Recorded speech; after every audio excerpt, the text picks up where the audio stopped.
Heitor. Professora chama aluno de burro Bora rápido. em escola particular. Senta. Olha aí, Denis, pega 3 bolinhas. a brincadeira que ela mesma está Vem filmando. pegar a bolinha, Denis. Olha a postura das 3 crianças. bolinhas. Vai, bate lá no bambolê. Lá no bambolê onde você tava, Denis. Olha a alteração de voz dela. Sim. Mais uma. Pega mais outra. Bota no bambolê. Bote dentro do bambolê, Denis. Você vê que a criança fica em alerta. Aí, Denis. Bote no bambolê lá, Denis. Denis, onde você tava?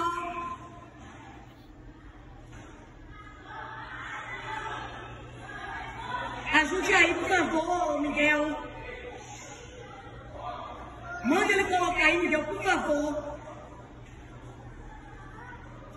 Sente no seu lugar agora. Do outro lado. Escuta. Messia, pegue 2 bolinhas.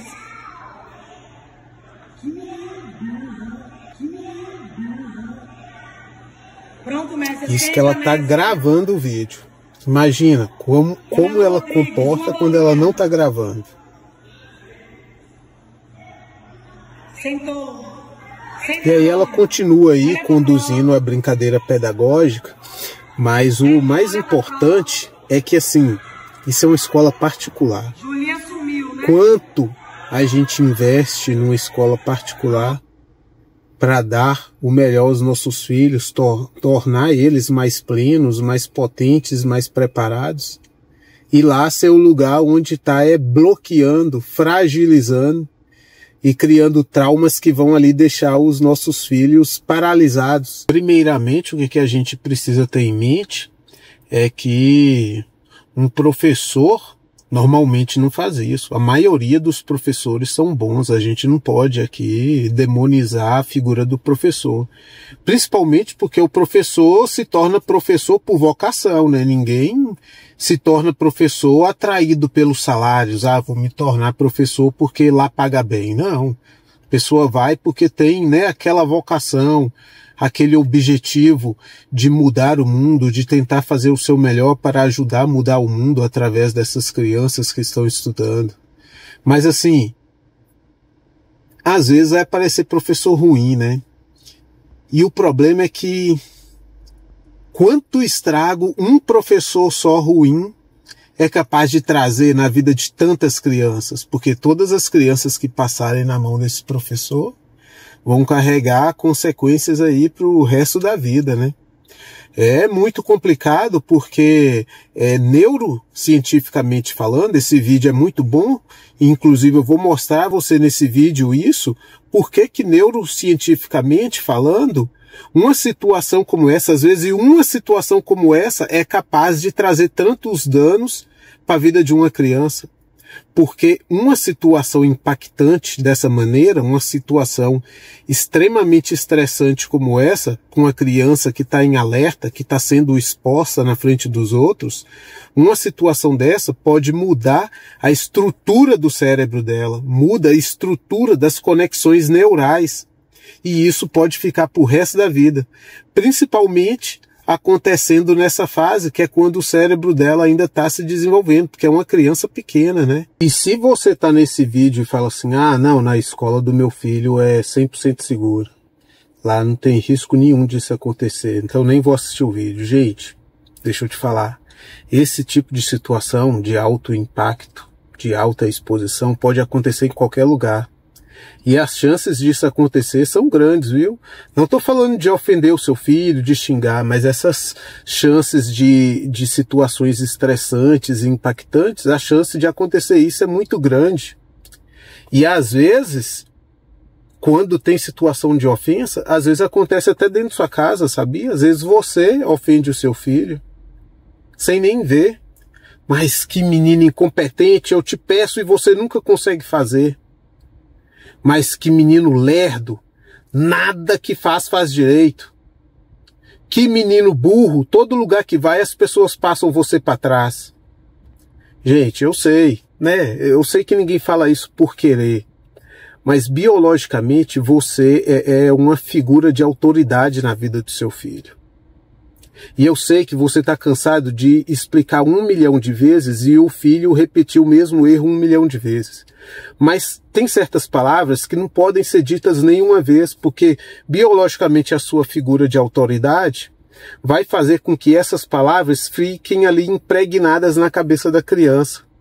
E isso aí pode criar traumas, e esses traumas vão criar raízes que vão ali atrapalhar o filho com o passar do tempo, e vão, né, essas raízes vão alastrando com o passar dos anos, e vão trazer sofrimentos que seriam desnecessários, sofrimentos evitáveis. Às vezes o filho fica paralisado em situações que ele não teria esse problema, às vezes, por causa de uma palavra, de uma ofensa. E sabe o que acontece no cérebro do filho, da criança que está em desenvolvimento, quando ela passa por essas situações estressantes? O cérebro liga um modo de alerta, que a gente estuda, né, na biologia, nas escolas, e às vezes passa os anos a gente esquece, mas é aquele sistema simpático, lembra? Aquele sistema simpático que a gente estudou lá na biologia, que é o sistema de luta ou fuga. Pois é, biologicamente isso foi construído, né, ao longo do tempo que a gente morava na selva, né, precisava sobreviver. E aí o nosso cérebro ativava esse sistema simpático para liberar noradrenalina, cortisol, substâncias que fazem os nossos músculos, né, ficarem mais potentes. O nosso cérebro fica mais afiado para poder fugir e aumentar nossas chances de sobrevivência, ou ativar os nossos sentidos para uma luta também. Então a gente fica com uma, vamos dizer, uma plenitude, né, orgânica mais forte para lutar ou para fugir. Só que isso faz no cérebro que uma inativação para o aprendizado. Por exemplo, numa situação dessa, você não vai estar aberto ao aprendizado. Por isso que a criança em alerta daquele jeito lá, ela nunca vai aprender. Por isso que você querer educar o seu filho na base, né, dos gritos, na base da perda de paciência, na base da explosão, não vai dar certo, porque a criança fica em alerta e aí ela não aprende. O nosso cérebro lá na selva, lá, ele fixa, né, ele aprendeu a fixar as memórias daquele momento, mas isso não é um aprendizado. Por que ele fixa as memórias? Por exemplo, eu passei por essa situação aqui e isso me causou um risco de vida, um risco de morte. E aí eu ativei meu sistema de sobrevivência nessa situação. Então toda vez, inconscientemente, o que o cérebro vai fazer? Quando passar por uma situação semelhante, o cérebro já vai liberar aqueles hormônios, aquelas substâncias do sistema simpático, né, de luta ou fuga, e aí seu corpo fica em alerta, preparado para fugir ou para lutar. Então, assim, às vezes você está numa situação que tá tudo tranquilo, e aí o professor fala assim, fulaninho, explica pra gente a sua resposta. Pronto, a pessoa trava. Não é consciente isso, ele não lembra que lá atrás a professora chamou ele de burro e por isso que ele se sentiu burro, por isso que ele se sentiu ali ameaçado. Ele não lembra disso, ele só trava, não aguenta falar. Na hora de prestar atenção, ele já nem presta atenção para não ter risco dele se expor e dar a resposta. Então isso atrapalha e limita a vida dessa criança no futuro, porque a gente não sabe nem como ela vai interpretar essas situações de exposição no futuro. Às vezes, a criança interpreta até o seu ambiente domiciliar como um ambiente de alerta, como uma selva. É como eu falo, nosso cérebro é muito inteligente, e isso fez a gente, né, caminhar pela evolução muito bem, mas esses sistemas hoje em dia mais atrapalham a gente, o nosso desenvolvimento, e cria traumas, porque a gente não tem essas exposições mais de risco de morte igual a gente tinha antes nas florestas. Mas o nosso corpo entende essas situações de exposição e de estresse extremo da mesma maneira que a gente, né, via quando a gente se expunha a situação de risco lá atrás. E é isso que a gente não quer enquanto o filho está desenvolvendo, enquanto é criança. É lógico que a criança vai passar por situações de estresse, é lógico que vai. Mas situações como essa, muito impactante, isso é uma dose demais de estresse. Não vai ser como um desafio que faz a criança tentar solucionar o desafio e evoluir. Não, vai ser como a interpretação de uma situação de risco de vida pelo cérebro, entende? E isso a gente não quer. Por isso a gente tem que ter muita habilidade ao lidar com crianças em desenvolvimento. E às vezes a gente olha assim, não, mas essa situação foi branda. Mas não interessa como a gente vai ver a situação, interessa como a criança viu a situação, como ela interpretou aquela situação. Então, professores, pais, vocês que são figuras de autoridade na vida da criança, e tudo que você faz vai impactar diretamente no que essa criança vai sentir e como ela vai desenvolver, é preciso ficar atento. Porque às vezes uma situação única pode causar, né, transtornos que vão se arrastar pro resto da vida.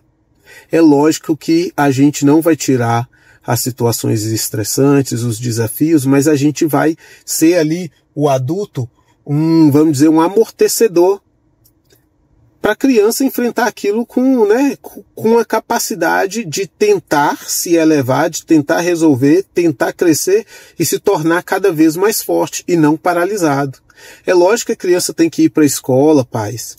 É lógico que a criança tem que ir aprender a socializar, aprender a esperar a sua vez de falar, aprender a lidar com regras diferentes da sua casa, aprender a ouvir que ele tem obrigações, que tem que fazer isso, tem que fazer aquilo, ele não vai querer fazer, mas ele vai ter que fazer, isso faz parte.